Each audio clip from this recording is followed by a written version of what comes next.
No tere hommikust väga ägeda sissejuhatuse eest ja hommikuvõimleline on ka tehtud, nii et nüüd on kindlasti päevale energiline algus antud, aga tere tõesti minu poolt. Mul tegelikult väga hea meel seda konverentsi siin avada, ma ei ole siin esimest korda, ma olen siin varem ka olnud ja suur rõõm on näha, et tegelikult rahvast on iga aastaga juurde tulnud ja ma saan aru, et meid vaatab üle veebi ka omaga inimesi.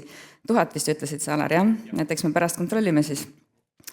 Aga täna me räägime siis sellest, kuidas riik igapäevaste otsustega saab teha kahte asja.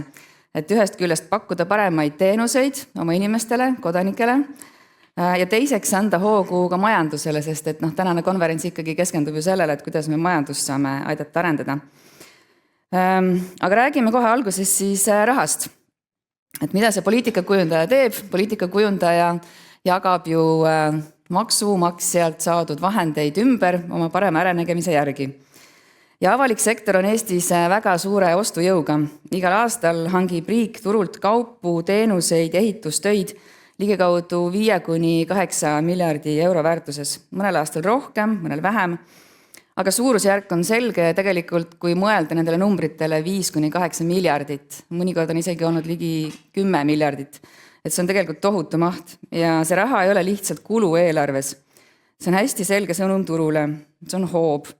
Me saame riigina öelda, et kas me ostame ainult odavamalt või me saame öelda, me ostame targemat tulevikku.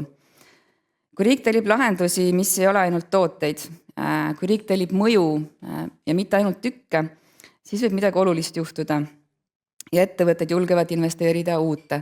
Ja ma tegelikult olen veendunud, et neid ettevõtteid on rohkem kui 4, kes investeerivad ja tahavad investeerida uude. Tekib koostöö, tekib ekspordivõime, see ongi majanduse mootor. Kui Euroopasse vaadata, siis tegelikult Euroopas on hanke roll majanduses veelgi suurem. Avaliku sektori hanked moodustavad Euroopa riikides keskmiselt kuskil 14% SKP-st. See ei ole ääremärkus, mõelge sellele numbrile, see on tegelikult väga suur hoob. Ja see on üks peamisi viise, kuidas majandust aidata kujundada. Aga innovatsioonihanked on tõesti võimas tööriist. Ma mäletan, kui ma majandusministeeriumisse tööle tulin, siis mulle esimese asjana öeldi, et hakanud nõudluspõhist innovatsioonipoliitikat kujundama, mille peale ma siis guugeldasin, et mis asi see on. Selgus, et innovatsioonihanked ongi see peamine tööriist, kuidas riik saab tegelikult turgu aidata kujundada. Aga innovatsioon algab ju enne hanget. Innovatsioon algab probleemi sõnastamisest. Et kas riik julgeb öelda, et me ei tea lahendust ette, ja see innovatsioon jätkub ka pärast hanget, ehk et kuidas siis seda lahendust kasutusele võtta, kuidas me oskame seda skaleerida ja kas me oskame seda kuidagi paljundada ka teistele asutustele, teistele vajajatele. Avalik sektor selgelt peab olema siin eeskujuks. Julgusest oli juba juttu. Me peame olema eeskujuks julgusest proovida ja innovatsioon, kui mündi teine külg on tegelikult riskide võtmine. Me ei saa rääkida innovatsioonist, kui me räägi sellest, et me võtame koos riske. Avalik sektor peab olema ka eeskujuks õppimiseks, eeskujus koostöös ja kui riik ise on avatud, siis mina olen veendunud, turg tuleb kaasa. Kui riik on liiga jäik, siis turg hoiab tagasi. Ja viimaks riik ei ole ainult ju ostja tegelikult, et kui ma mõtlen sellise nõudluspõhise innovatsioonipoliitika peale, siis riik peab olema ka nutikas reguleerija, sest et innovatsioon tuleb alati pärast regulatsioone ja sageli ei jää innovatsioon seisma sellepärast, et ideid ei ole. Ideid on tegelikult väga palju, ma näen seda oma igapäevatöös kogu aeg. Innovatsioon jääb seisma sellepärast, et need head ideed ei pruugi mahtuda raamidesse. Seaduseid on vaja, seadused on mõeldud turvalisuse tagamiseks, stabiilsuse hoidmiseks, aga kui need regulatsioonid on väga jäigad, mida ma olen ka oma töös näinud, siis innovatsioon ei jõuagi edasi, see pidurdab arengut ja uute turgude tekkimist. Sellepärast vajame näiteks eksperimenteerimise raamistikke, vajame regulatiivseid liivakaste, vajame erinevaid pilootprojekte.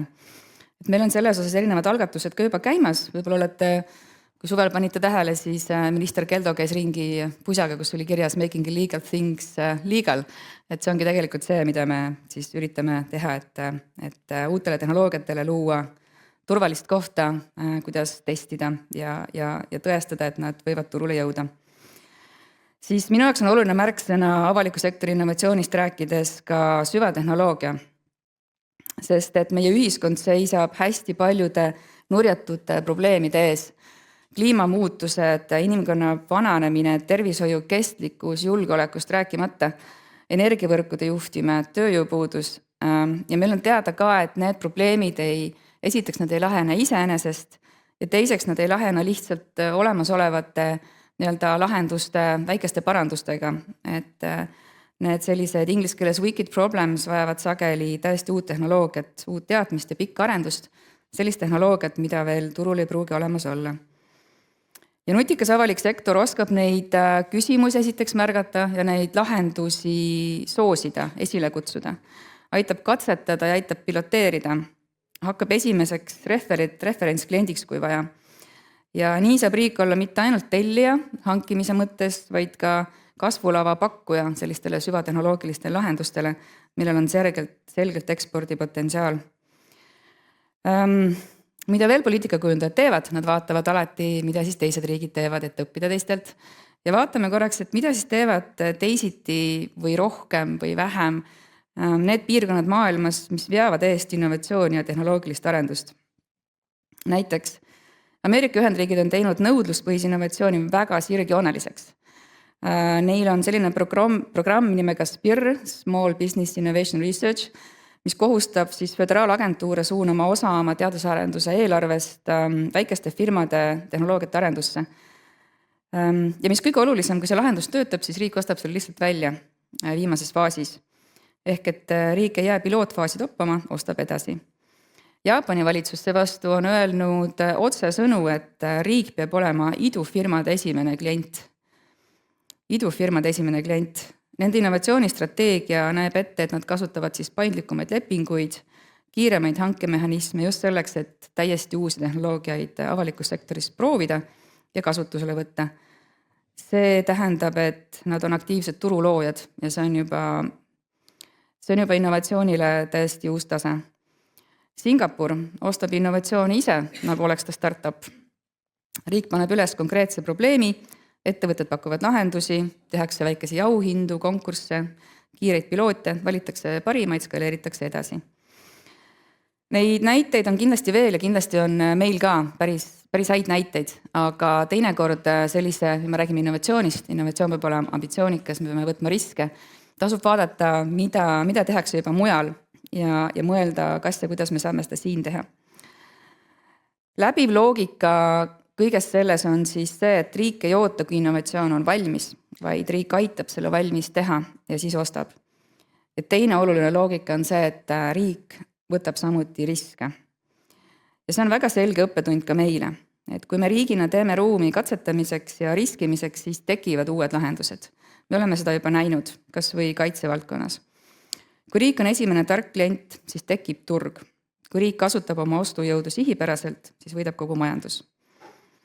Nii et meie ühine küsimus täna on tegelikult see, et kuidas me saame 105–8 miljardit eurot, mida Eesti avalik sektor igal aastal hangib, kasutada niimoodi, et see oleks investeering tulevikku, mitte lihtsalt kulutamine.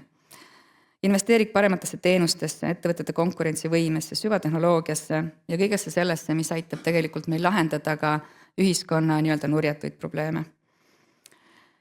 Mul on hea meel, et tänane konverents toob kokku nii need ametnikud, 145 tükki, nagu ma kuulsin, need 4 ettevõtjad, kuigi tegelikult neid on rohkem. Kindlasti on siin ka inimesi, kes on seotud ülikoolidega, kodanikuühiskonnaga, sest et innovatsiooni tekkimise alus on tegelikult see, et on vaja hästi heterogeenset seltskonda. On vaja inimesi, kes on erineva taustaga, erinevate oskustega, erinevate teadmistega ja sellisest koostööst sünnib midagi uut. Nii et võtke seda kohviku märksõna tõsiselt, soovitan. Ja jagage siis omavahel, mis töötab, mis ei tööta, otsige uusi katseid, uusi liivakaste, uusi hankeviise. Ja minu jaoks iga konverentsi kvaliteedi näitaja ongi see, et kui mitu uut kontakti sa endale juurde saad, mitu uut tutvust, mitu uut ideed sa saad kaasa, kas siit lavalt või kohvitassi tagant, mis juteldes võivad tekkida. Seepärast ma soovitan teile väga viljakat konverentsipäeva, sisukaid arutelusid ja julgeid järgmisi samme. Aitäh teile!